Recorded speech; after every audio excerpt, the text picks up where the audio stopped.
وطندار اصلا تاجیکستان نیاین، اصلا به درد نمیخوره، نه دولتش نه مردمش. بسیار یک دولت پستی داره که انسانیت ندارن، یکی از بی‌شرفترین مردم دنیا. وطندار، مردم تاجیکستان بی‌شرف نیست، بی‌شرف تو هستی.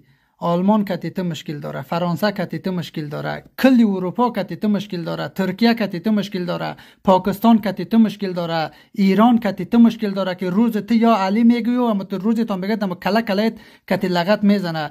امروزه تو در یک کشوری رفته که در افغانستان زلزله میشه، سیل زده میشه، هر گپی که میشه اولین کمک میرسه از طرف اینمو مردم تاجیکستان است که یک مردم فقیر است، کشور فقیری دارن، اما بازم همیشه و همیشه در کنار مردم افغانستان بوده.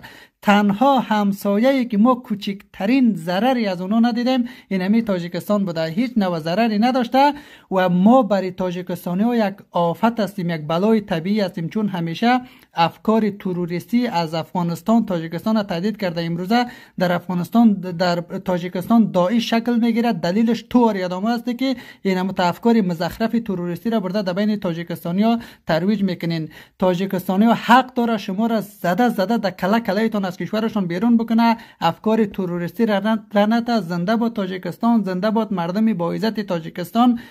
خودتان مشکل دارین، به خاطر مشکل خودتان دیگران را بد قضاوت نکنین، در موردش بد نگوین. یک همسایه خوب